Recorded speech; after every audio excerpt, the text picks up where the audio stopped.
مسی بیا اینجا اتوکرم ته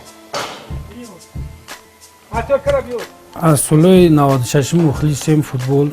در همی دور مکتبی بازی میکردیم مشق میکردیم در سالهای 2000 مخلص بارسلونا شدیم ای کانال‌های خارجی میدیدیم فقط گازیتو میخوندیم ای کانال‌ها نبودن بعد ای کانال‌های افغانو میگفتیم یک وقتی بود که ای کانال افغانو میگفتیم تماشا میکردیم 5 تا لگن داشتیم خودمون میگفتن چی به این لگن بسیار دارین اینجا یکم تل استودیو چی کردین هیچ مدل شد نمیفهمیدم اما میگفتیم ایاکس سپوتنیک نه اسپینینگ میگفتیم تماشا میکردیم های حزین کانال ورزشی دیگه مخرساندیم به یکم وازمینی دیگه تماشا میکنیم بازی‌ها را رقابتی آشتی‌ناپذیری تو شهر در تمام دهودار مبارزه این دسته‌ها با طور مشدد صورت میگیرد. اتلتیکو مادرید بارسلونا بازی که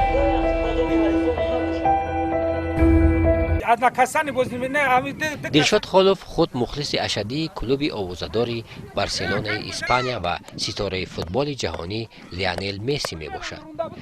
دلبستگی وی تا حدی است که نام فرزند خویش را مسی گذاشته است. فرزند ما مایداک بود بازی رو تماشا میکردیم مسی میگفتیم مسی میگفتیم خیلی چند بعد هم گپ زدن شد مسی دیگه هم خیلی نام مشیش بازی همه بازیگرای همی در چمنه توشتون بازی میگه همه میشناسه همه مسی میگه دیگه مکتب دام گذار همه میان مسی دیگه هم خیلی نامش بعضی آدمو میان بحث میکنن گیره چروش مو مسی نام کرده این خیلی گپ نیست من میگم خیر خداوند قد مسی زور کنه قد مسی با او رو کنه مسی چی خیلی آدم بهترین ایگروکی جهانه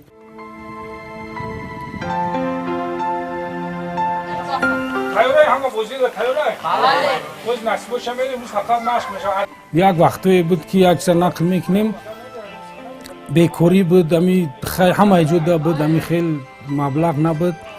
دیویژوک داشتیم امی جا میکردیم سر پیش میکردیم میرفتیم خونه همسایه داد تماشا میکردیم بعد بنزین نبود امی کمپیر و چمون 10 سوم گرفتیم پناهی و بنزین خرید روی کردیم کمپیر و چم گفت که او بچه را همسایه را کجا روی کردین گفتن که بنزین ده کمپیر و چم خیست همین خیلی داوید چی نیست شما همین فوتبال میگین او بچه را سر کرد او بچه را حتی ما گفتیم که اگر سلطان به قپت همین اومد دیگه تمام پیشمون نیو او همسایه داوید را پناهی بقلشکه ده بنزین گرفت آورد همون شب ما بازی را تماشا کردیم کمپیر و چم خیلی همین جان میکرد جانجول میکرد نه که ما فکر میکنیم که ما خطا کردگی نیستیم ورزش بر اومدگی دیگه ما دیگه مشکلی نیست میمونیم کدوم ساعتی باشه بازی اون بیاگم چی تماشا میکنیم باور کن همی زنکام دمی بگیم که تماشا میکنن اگر همی وام خدو میگن که بارسلوناش ببره اگر که نبره بارسلونا یک هفته خطیمون گاب نمیزنه یکم کاری سود نمیکنه مخلصی دلشاد به فوتبال و تیم بارسلونا چندان ساده نیست. در دهه توتک دسته با نام بارسلونا تشکیل نمودند که با جوانان دهاتی اطراف بازی میکنند. چون بازیگران بارسلونا یکی مسی است و نفر پیکه و اینستا. یک میدانچه داریم میدانچه ورزشی داریم بچه‌ها هستن کماند خوردی داریم به نام بارسلونا رایون دعوت میکنیم بچه‌ها را میان بازی میکنن این بچه‌ها را یک 15 نفر بازی میکنن همین روزا 2 ساعتی بازی میکنن به فرا میجای میان خوب میکنن ای دیگر راهو میمونن ای هر خیل کره بعد میمونن یکم تایم بود تمکن نمیکشن هوزی همه ما عشق فوتبال در رفتن های بازی میکنن مثل بارسلونا برای شو میان زابس میکنیم بازی را زابس میکنیم جوی اسنامیه تماشا میکنن بچه‌ها میگیم که نه خیلی اینجا بچه‌ای داریم که خیلی رنگ نیمار بازی میکنن رنگ جونیست هم داریم رنگ مسی هم داریم کاپیتان کمانده برزیلیا تییاگو سیلوا رنگ تییاگو سیلوا داریم رنگ ماسکرانو داریم حتی همو مونانده اگر ولی شما اینجا بینن حتی همو موناندن هر رولی خچه میبزن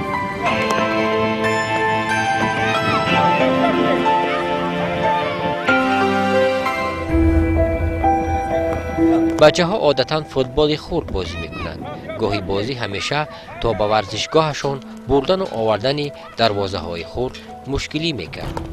فکر کردن راه حل این مشکلی را هم پیدا نمودند. دروازه های خورد داریم اینجا ما چخیل میگیم وقتی که دروازه های میدان مثل خاکوری میبریم میدان نمیمونیم کمانده که امروز بوی میتا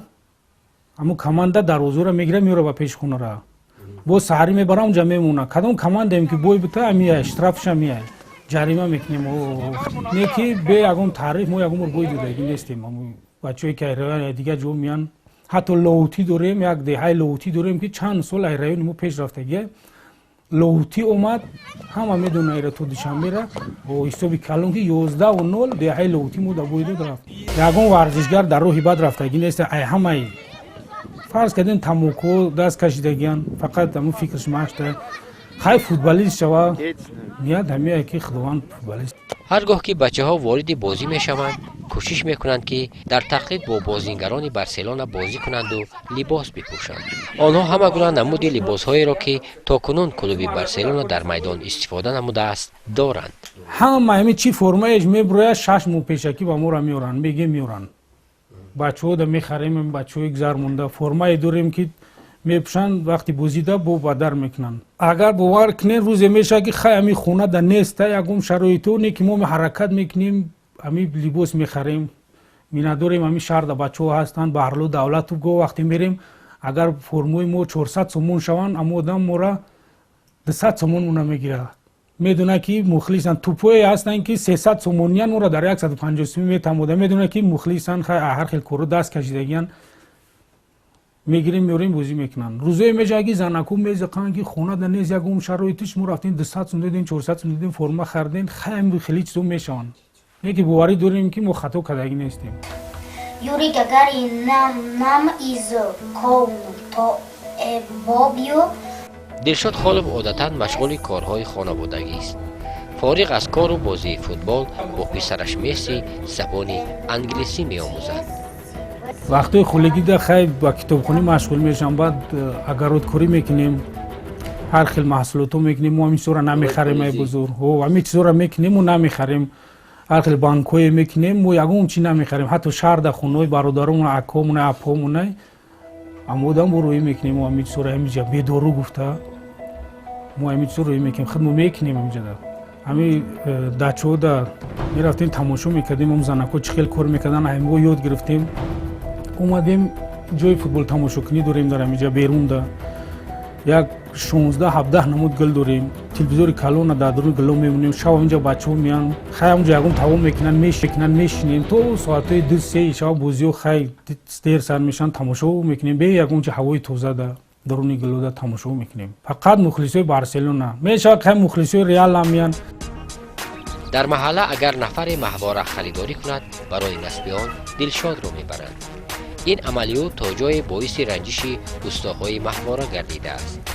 از آنکه دلشاد بدون گرفتن مبلغ ماهواره‌شان را درست میکند کسی اوستاها را دعوت نمینماید. این ایامی دست مخلصی را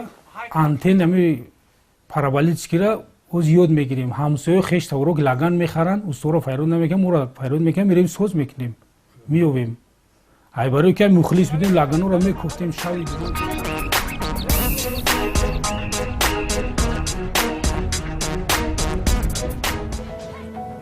مراد ما از سر کوچه جمع آمدن و فوتبال بازی کردن میگوید دلشاد خالب راهی درست حیات را پیشه کردن نورسان و جوانان میباشد. پیش یگم طبیب نمیرم همین بچه‌ها همین زردم همین خیلی بچه‌ها بازی میکنن فرماشون میرن تو میوریم خیلی همین مشکلی های میدان داریم من در همین نوحیه ما ممکن رنگ همون بهرلو دولت و دوران تختاسون و دلیر دلشاد و فتلو و ممکن که رنگ هم بشوان موده آن روزی که با دلشاد خیر و خوش کرده راه دوشنبه را پیش می گرفتیم با جمع دوستان مصلحت نشست شامگاهی را می کردند زیرا که آن شام کلوب دوست داشته‌شان بازی نوبتی خیش را می گذراند.